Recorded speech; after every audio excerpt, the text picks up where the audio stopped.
Hello and welcome to water study centre.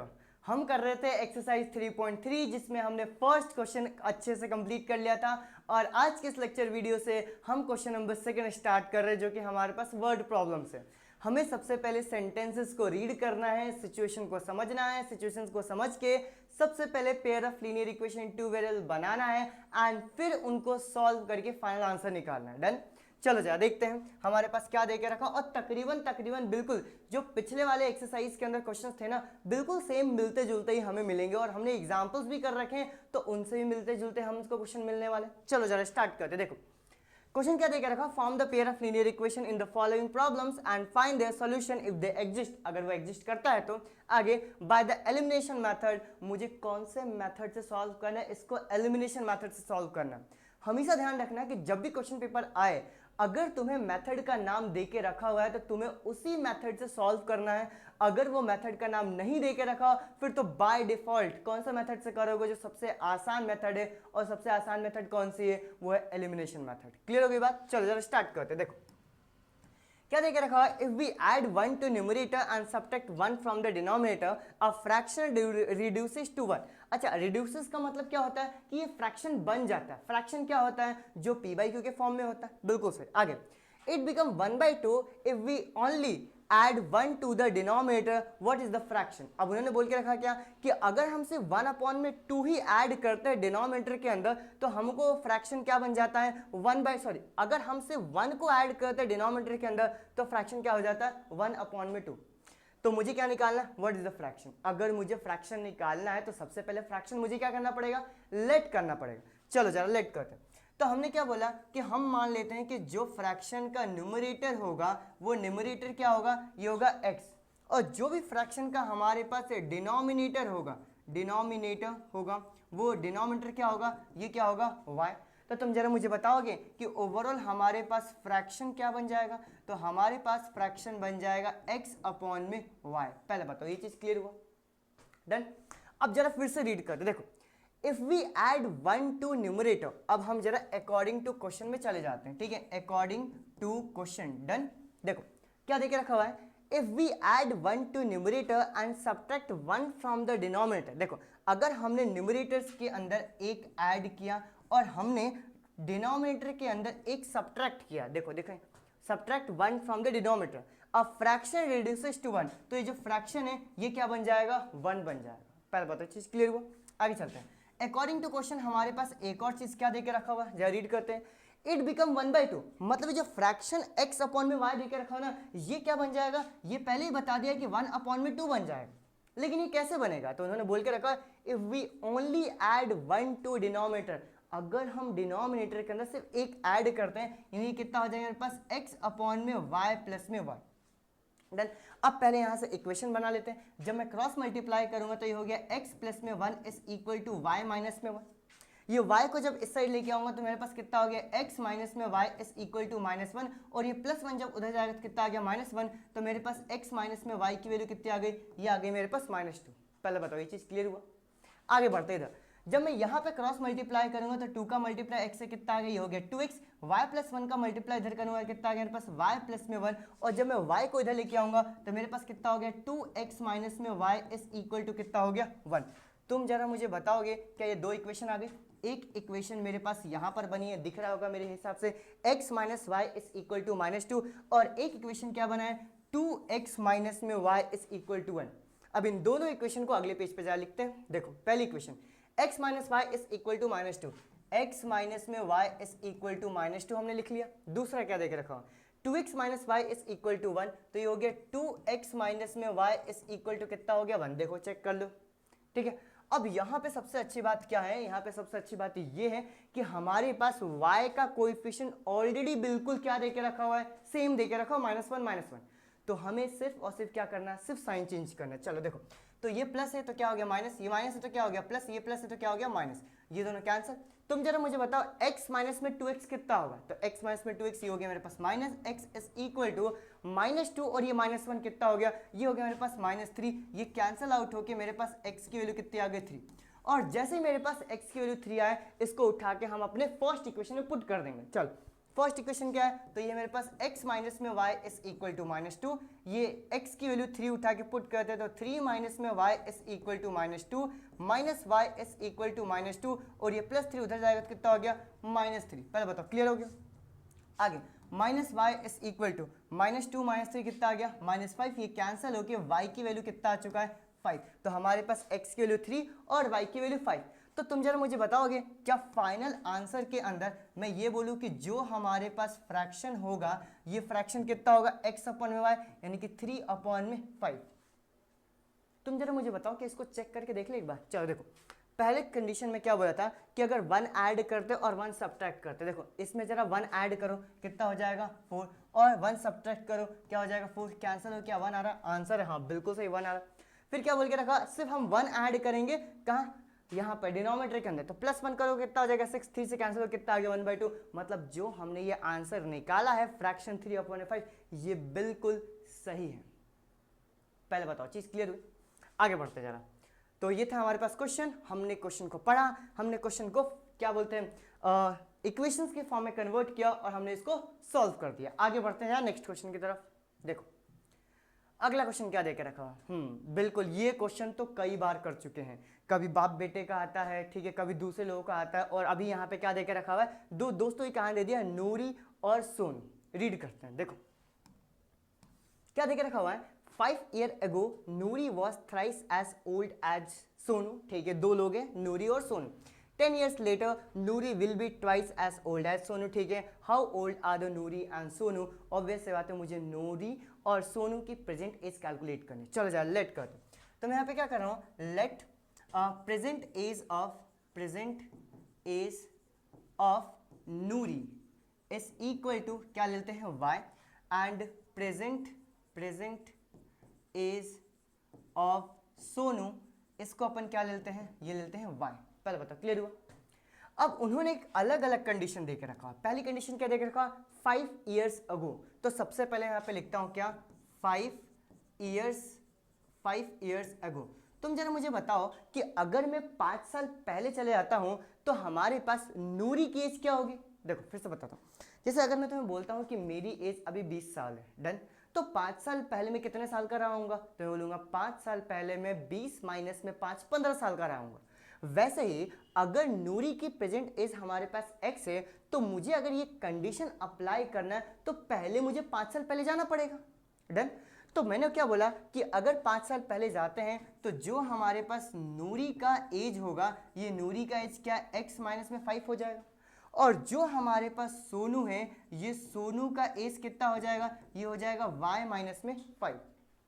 अब फिर से कंडीशन रीड करते हैं, देखो 5 years ago हम 5 साल पहले आ चुके हैं, Noori was thrice as old as Sonu. Noori कहाँ है, नूरी है x माइनस में 5, Noori was thrice as old as Sonu यानी y माइनस में 5, डन। अब 3 को अंदर मल्टीप्लाई करता हूं तो मेरे पास कितना हो गया, x माइनस में 5 इज इक्वल टू कितना आ गया 3y माइनस 5 3 जा 15, तो इसको 3y को लेफ्ट में लेके आता हूँ, माइनस 5 को उधर भेजता हूँ, तो कितना हो जाएगा मेरे पास x माइनस में 3y is equal to minus 15 plus में 5, तो मेरे पास x माइनस में 3y इज इक्वल टू कितना आ गया -10। तुम जरा मुझे बताओ क्या ये पहली कंडीशन हो गई, मतलब पहली इक्वेशन हो गई। दूसरी हमारे पास कंडीशन या फिर इक्वेशन क्या देके रखा हो जाए, रीड करते हैं। 10 years later, तो क्या जरा मुझे बताओ 10 years later के लिए पहले मुझे जाना पड़ेगा 10 years later। 10 years later अगर मैं जाऊंगा तो क्या मैं यहाँ पर नूरी की जो एज है वो x प्लस में 10 कर दूं, अभी समझ में आ गया होगा बहुत अच्छे से। और जो हमारे पास सोनू है वो सोनू की एज क्या मैं यहाँ पर y प्लस में 10 करूँ, हम 10 साल बाद पहुंच चुके हैं। Noori will be twice as old as Sonu, Noori की एज कितनी है, नूरी की एज है x प्लस में 10, Noori will be twice as old as Sonu यानी y प्लस में 10। 2 से अंदर मल्टीप्लाई करता हूं तो कितना हो गया, x प्लस में 10 इज इक्वल टू कितना आ गया मेरे पास 2y प्लस 10 2 से कितना आ गया, ये हो गया मेरे पास 20। और जब ये इन दोनों को आगे पीछे करूंगा तो वेरिएबल को एक साइड करूंगा तो 2y जब इधर आएगा तो x माइनस में 2y इज इक्वल टू कितना आ गया 20 माइनस में 10, तो मेरे पास x माइनस में 2y इज इक्वल टू कितना आ गया 10, ये हो गया मेरे पास क्या सेकंड इक्वेशन। अब बस मुझे इन दोनों इक्वेशन को 1 बाय 1 लिखना है और क्या करना है, सिंप्लीफाई करना है, कौन से मेथड से? एलिमिनेशन मेथड से। चलो जरा लिखते हैं। पहली इक्वेशन हमारे पास क्या देकर रखा है, पीछे आते हैं। x minus 3y is equal to -10, x minus में 3y इज इक्वल टू -10, और दूसरी इक्वेशन है x माइनस में 2y इज इक्वल टू कितना आ गया 10। साइन चेंज करें, बिल्कुल ये प्लस है, माइनस ये माइनस है, प्लस ये प्लस है, क्या हो गया माइनस, क्योंकि x का कोएफिशिएंट दोनों का बिल्कुल सेम देके रखा हुआ है। ये plus x minus x cancel हो गया, ये माइनस 3y और प्लस 2y, जरा मुझे बताओ कितना होगा। ये हो गया मेरे पास minus y is equal to -10 और -10 ये हो गया मेरे पास -20। ये दोनों कैंसिल आउट होके मेरे पास y की वैल्यू क्या 20 हो चुका है। और जैसे ही मेरे पास y की वैल्यू 20 हुआ, इसको उठाए किसी की इक्वेशन में पुट कर दूंगा। तो फर्स्ट वाले में पुट करते हैं, x माइनस में 3y इज इक्वल टू कितना है -10। जब ये y की वैल्यू 20 पुट करूंगा तो ये हो गया x माइनस में 3 इंटू ये हो गया मेरे पास 20 इज इक्वल टू कितना आ गया -10। तो ये x माइनस 3 2 6, ये हो गया 60 इज इक्वल टू -10। डन। जरा आगे बढ़ते हैं, तो ये हो गया मेरे पास x इज इक्वल टू -10, ये -60 उधर गया तो कितना आ गया +60, तो मेरे पास x की वैल्यू कितना आ गया, ये हो गया मेरे पास 50। पहले बताओ क्लियर हुआ। तो ये जो x और y की वैल्यू आई है ये बेसिकली प्रेजेंट एज है। तो मैं यहाँ पे ओवरऑल आंसर लिख देता हूँ। मैं यहाँ पे क्या लिखता हूँ, देखो किसको अपने लेट किया था, x किसको लिया था, नूरी को। तो मैं यहाँ पे लिखूंगा नूरी, चलो आगे लिख देते हैं। यहाँ पे लिखते हैं Noori present age is equal to कितना था बताओ, x की वैल्यू था 50, तो नूरी की एज कितनी है 50, and Sonu present age is equal to बताओ, सोनू की प्रेजेंट एज क्या हो जाएगी, सोनू ढूंढो कहाँ पे, सोनू है y की वैल्यू 20, तो ये हो गया मेरे पास 20, और ये हो गया मेरे पास क्या फाइनल आंसर। हमने क्वेश्चन रीड किया, रीड करने के बाद समझा, हम 5 साल पहले और 10 साल बाद गए, एंड 10 साल बाद जाने के बाद उसके बाद फिर हमने कंडीशंस को क्या किया, सेटिस्फाई करवाया, इक्वेशन बनाया, एंड उन दोनों को एलिमिनेशन मेथड से सॉल्व करके हमने नूरी एंड सोनू का प्रेजेंटेज निकाल लिया। आगे बढ़ते जाए नेक्स्ट क्वेश्चन की तरफ। डन। देखो ये लास्ट क्वेश्चन करेंगे। देखो क्या देके रखा हुआ है, ये क्वेश्चन एक बिल्कुल एग्जाम्पल के अंदर कर चुके हैं, वहाँ पे मैंने बहुत ही बेहतरीन तरीके से समझाया था। अगर तुम्हें याद हो तो मैंने तुम्हें यहाँ पे रिवर्स नंबर 2 डिजिट नंबर के बारे में बहुत अच्छे से एक्सप्लेन किया था। अगर नहीं देखा तो वो वीडियो भी जाके देखना, क्योंकि वो एग्जाम्पल भी उतना ही ज़्यादा इंपॉर्टेंट है जितना इंपॉर्टेंट ये क्वेश्चन है। हालांकि मैं यहाँ पे भी समझाऊंगा, नो वरी। चलो देखो क्या देके रखा हुआ है, the sum of the digit of a 2 digit number is 9। ठीक है, अब क्वेश्चन ये आता है 2 डिजिट नंबर क्या होता है, तो मैं बोलूँगा ये होता है 27, या हो गया 47, या फिर हो गया 92, या हो गया मेरे पास 16, या हो गया 82। ये सारे के सारे क्या होते हैं 2 डिजिट नंबर। तो अगर मुझे 2 डिजिट नंबर को लेट करना हुआ तो क्या मैं ऐसे लेट करूँगा एक्स वाई? नहीं, क्योंकि हमें पता है एक्स वाई का मतलब होता है x मल्टीप्लाई बाय 1। तुम जरा मुझे बताओ 27 का मतलब ये होता है क्या कि 2 मल्टीप्लाई बाय 7? आंसर है नहीं, बिल्कुल ऐसा नहीं होता। तो हमने क्या सोचा कि इसको लिखने का एक और तरीका होता है, इस 92 को हम अगर चाहें तो 9 इंटू में 10 प्लस में 2 इंटू में 1 कर सकते हैं। क्वेश्चन आता है ऐसा क्यों? तो हमने बोला जो 2 देके रखा वो यूनिट प्लेस पे, तो हमने 2 को 1 से मल्टीप्लाई कर दिया, और जो 9 देके रखा वो 10th प्लेस पे, तो 9 को हमने 10 से मल्टीप्लाई कर दिया। यानी कि अगर हमें यूनिट प्लेस और 10th प्लेस को वेरिएबल में लेट करना है तो हम उसको इस तरीके से भी लिख सकते हैं, हालांकि आंसर हमारे पास बिल्कुल सेम आएगा 92। तो हमने सोचा फिर हम उसी तरीके का क्या करते हैं, इस्तेमाल करते हैं, और हम यहाँ पे मानते हैं। ठीक है, देखो the sum of the digit of a 2 digit number is 9। ठीक है, तो पहले 2 डिजिट नंबर मानते हैं ना। देखो लेट यूनिट प्लेस, पहले यूनिट प्लेस लेते हैं, unit place is equal to x, और जो हमारे पास 10th प्लेस के ऊपर रहता है वो 10th प्लेस के ऊपर क्या मान लेता हूँ मैं 1। तो तुम जरा मुझे बताओगे कि अगर मुझे नंबर निकालना होगा तो क्या ये 10y प्लस में x होगा? हमने 10 को मल्टीप्लाई किया 10th प्लेस से, यानी कि y से, यानी कितना हो गया 10y, एंड प्लस फिर कितना आ गया x। चलो पढ़ते हैं। तो इन दोनों के डिजिट्स का सम 9 देके रखा, मतलब x प्लस y 9 हो जाएगा। बाकी चलते हैं आगे, 9 टाइम्स द रिवर्स, ठीक है, number of 10 by reversing the order of digit. Reversing the order of digit का मतलब क्या होता है, रिवर्स नंबर। फॉर एग्जांपल 27 का रिवर्स नंबर क्या होगा 72, 48 का रिवर्स नंबर क्या होगा 84। वैसे ही अगर हमारे पास नंबर 10y प्लस में x दे के रखा हुआ है तो क्या जरा मुझे बताओ, मैं ऐसा लिख सकता हूँ, जो हमारे पास रिवर्स नंबर होगा ये रिवर्स नंबर कितना हो जाएगा 10x प्लस में y। पहले बताओ ये चीज क्लियर हो। अब जाते हैं अकॉर्डिंग टू क्वेश्चन के ऊपर। अकॉर्डिंग टू क्वेश्चन अगर हम जाएंगे तो sum of the digits of two digit number is 9, मतलब ये जो दोनों हमने डिजिट्स लिया है ना x और y, जो यूनिट प्लेस पे और जो टेंथ प्लेस पे है, अगर मैं उन दोनों का सम करता हूँ यानी कि x प्लस में y करता हूँ तो ये कितना आएगा मेरे पास 9। आगे चलते हैं। Also 9 times of this number, 9 times of कौन सा दिस नंबर, ये वाला नंबर। तो मैंने बोला क्या 9 times of this number, number कौन सा है 10y प्लस में x is equal two is twice the number obtained by reversing the order of digit, मतलब 2 टाइम्स किसका, ये हो जाएगा 10x, ये हो गया 10x प्लस में y। डन। अब इसको थोड़ा सा सिंप्लीफाई करके सॉल्व करें क्योंकि फर्स्ट इक्वेशन तो हमारे पास आ चुका है। इसको सिंप्लीफाई करते हैं। 9 का मल्टीप्लाई अंदर करूंगा तो कितना आ गया, ये हो गया मेरे पास 90y प्लस ये 9 इंटू में x कितना हो गया, ये हो गया 9x is equal to 2 into में 10 कितना हो गया, ये हो गया 20x और 2 इंटू में y कितना हो गया प्लस 2y। डन। क्लियर इतना। चलो x वाली टर्म को इधर लेके आता हूँ, y वाली टर्म को उधर भेजता हूँ। तो x वाली टर्म कहाँ है, ये x वाली टर्म नहीं है, एक काम करते हैं y वाले को इधर लेके आते हैं क्योंकि y बड़ा दिख रहा है मुझे। तो ये हो गया मेरे पास 90y minus 2y is equal to 20x minus में 9x। पहले बताओ ये चीज़ क्लियर हुआ। और ये 90y माइनस में 2y ये कितना हो गया, ये हो गया 88y is equal to 20x minus में 9x, ये कितना हो गया 11x। चेक कर लो एक बार। डन।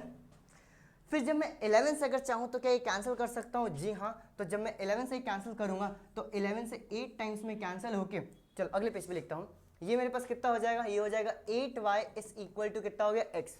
और जब ये 8y को उधर भेजूंगा तो ये हो गया x माइनस में 8y इज इक्वल टू 0। ये हो गया मेरे पास क्या सेकंड इक्वेशन। फर्स्ट इक्वेशन कहाँ है, ये रहा। अब इन दोनों को 1 बाय 1 हम लिखते हैं एंड सॉल्व करते हैं। देखो तो हमने क्या लिखा, x प्लस में y इज इक्वल टू 9 और फिर हमारे पास x माइनस में 8y इज इक्वल टू कितना है 0। साइन चेंज करें, देखो प्लस दे के रखा हो तो ये कितना हो गया माइनस, ये माइनस दे के रखा हो प्लस, ये प्लस दे के रखा हो माइनस, हालांकि उससे कोई फर्क नहीं पड़ेगा क्योंकि वो 0 ही है। चल ये x माइनस में x दोनों कैंसिल, ये y प्लस 8y ये कितना हो गया मेरे पास 9y इज इक्वल टू कितना आ गया 9। तो मेरे पास y की वैल्यू कितना आ गया 9 अपॉन में 9 कैंसिल होके y की वैल्यू कितनी आ गई 1। और जैसे ही y की वैल्यू 1 है इसको उठा के हम किसी भी इक्वेशन के अंदर पुट करते हैं। इसी में पुट करता हूँ, x is equal to 8y दे के रखा हो तो x is equal to 8 into में 1, x की वैल्यू कितना हो गया मेरे पास 8। डन। हमें नंबर निकालना था, नंबर जरा निकालते हैं। तो हमने बोला कि जो हमने नंबर लेट किया था वो लेट किया था 10y प्लस में x। डन। तुम जरा मुझे बताओ हमने x की वैल्यू क्या निकाला, हमने x की वैल्यू निकाला 8 और y की वैल्यू क्या निकाला 1। इधर पुट करते हैं तो ये हो गया 10 इंटू में 1 प्लस x की वैल्यू कितना है 8, तो ये हो गया मेरे पास 10 प्लस में 8। तो हमारे पास जो नंबर आया वो क्या आ गया 18 और यही हमारे पास क्या हो जाएगा आंसर हो जाएगा। इस तरीके का क्वेश्चन एक और कर चुके हैं, वो एग्जाम्पल में था, ठीक है, वो एग्जाम्पल भी जाके कंप्लीट करना, ठीक है। डन। आगे बढ़ते जरा। मुझे उम्मीद है कि ये आज के जो तीनों क्वेश्चन मैं तुम्हें करवाए हैं वो बहुत अच्छे समझ में आएगा। अभी तब तुम्हें एनसीईआरटी के अंदर दिखोगे तो 2 क्वेश्चन हमारे पास और बचा हुआ है जिसको हम नेक्स्ट वीडियो के अंदर कवर अप कर लेंगे। डन। क्लियर हो गई बात। कंप्लीट होने के बाद हम पीवाईक्यू करने वाले हैं, ठीक है। पीवाईक्यू नहीं छोड़ना है। Once again thank you so much, bye bye.